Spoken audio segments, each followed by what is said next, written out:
I have a very, very significant and very, very important video. It's not often I come to you and say two things. Number one, watch all of it, because number 7, the 7th thing I will tell you on this video is probably the most significant. Number 6 and 7 actually match. And you're going to hear something that I have taught for 20 years.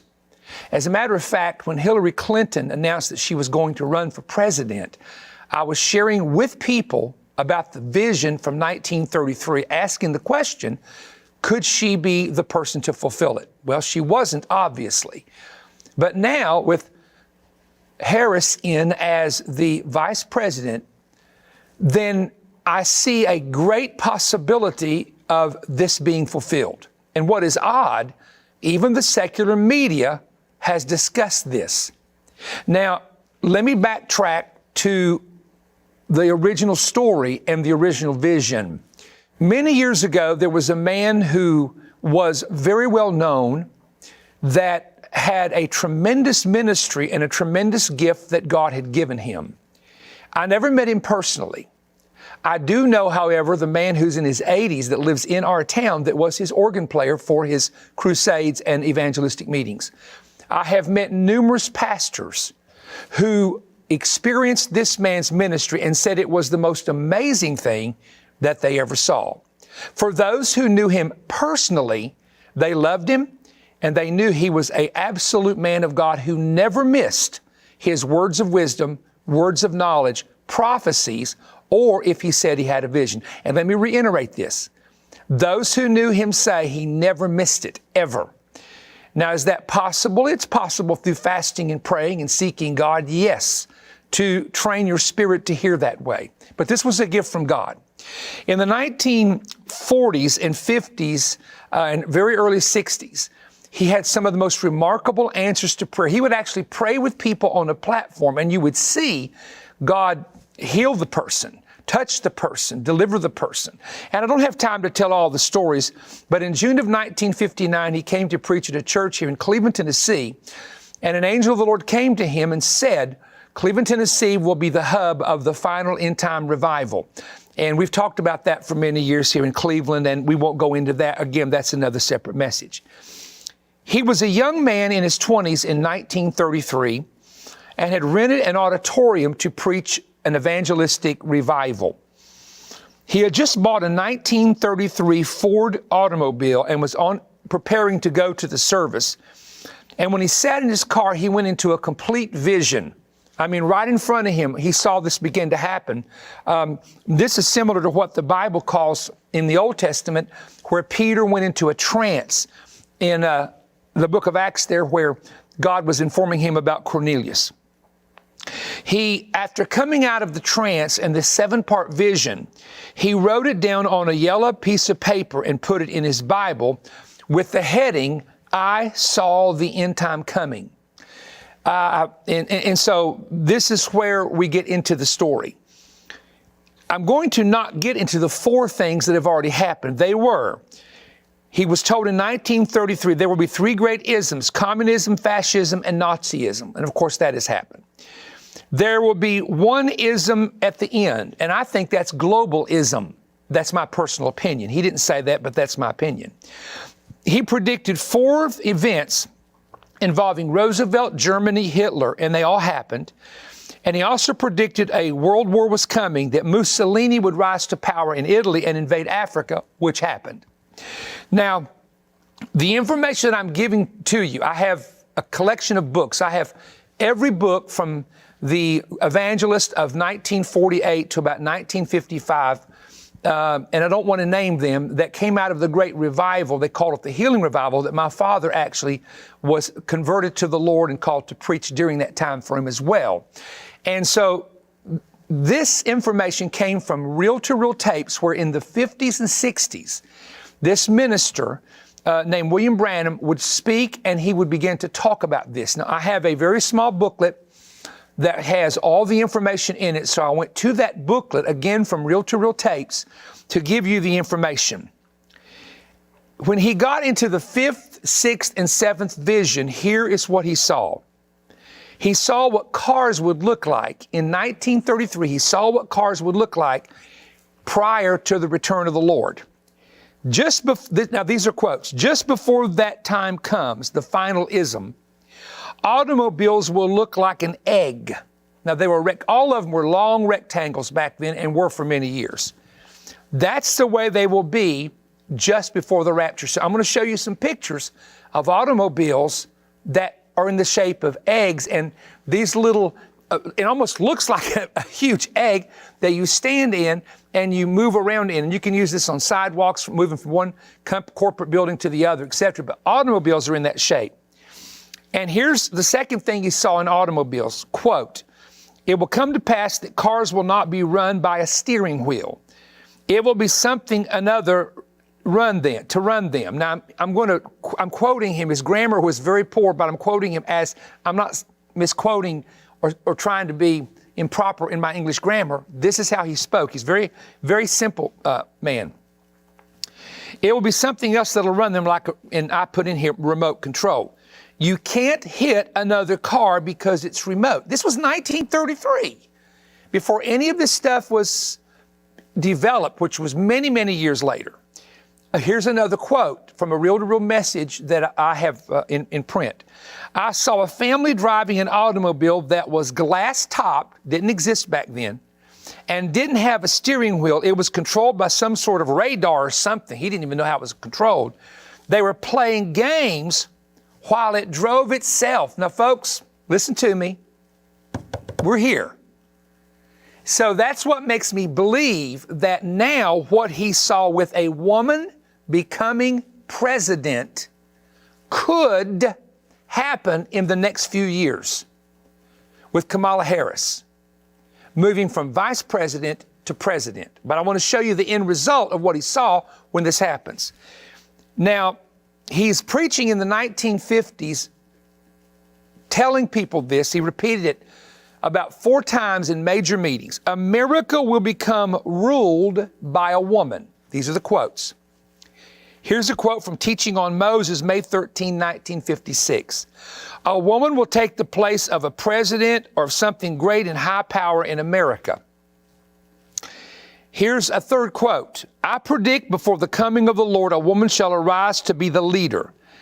I saw a woman that will either be president or become some great power of some sort in the United States before," this is very interesting, "the annihilation of the world."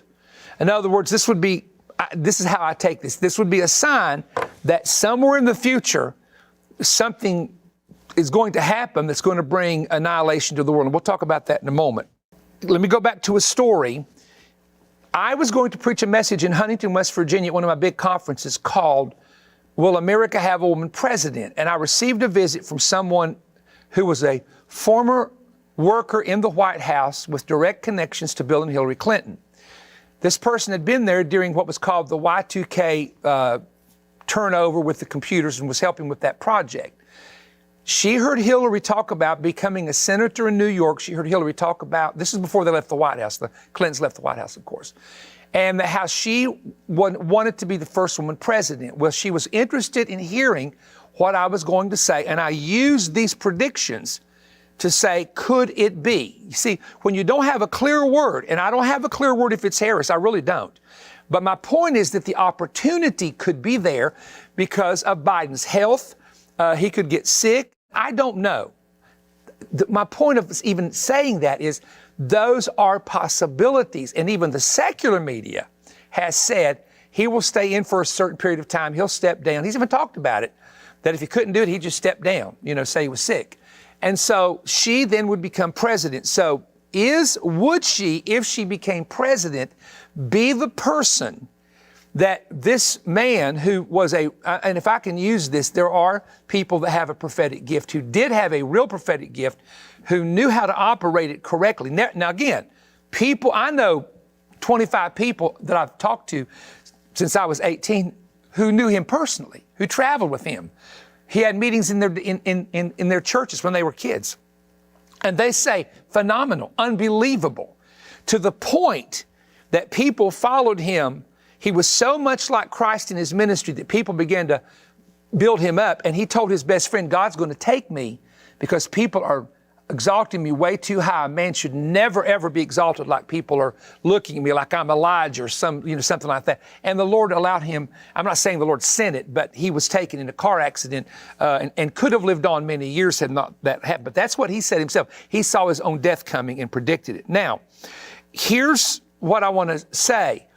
Only time will tell if this is the season of 2021 to 2024 where she would step in. We do know if she does fulfill this, here's the part that really stirred me. Not the fact that she comes in and not the fact that morals fall. That's already happening and it's going to get worse. Not the fact, that you see the different things happening that we who are patriotic Americans, Christians, and conservatives see. But here's the part that really, all right. Immediately after that, after this person comes to power, who was the woman president, and again, if it's not in 2024, it will be in the future, I saw the United States as one smoldering, burnt over place, blown to bits. It will be near its end at that time.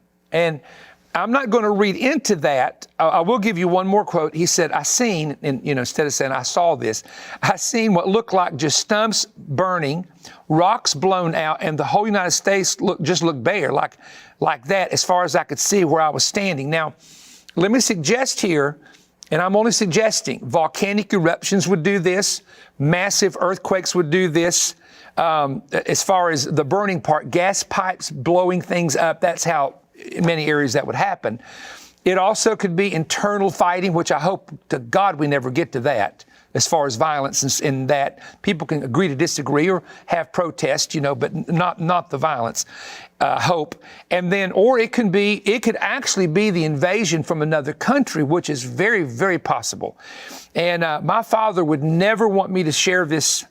No, he let me share it at times of something that happened to him, but I'm careful with it because there's so many skeptics when it comes to a vision or a dream or someone having a prophetic word or someone who says they've seen an angel, because I know there's a lot of flakiness out there with some people.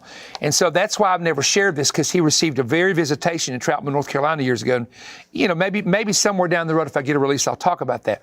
So we have cars that look like eggs, driverless cars that can park themselves, cars that can drive themselves.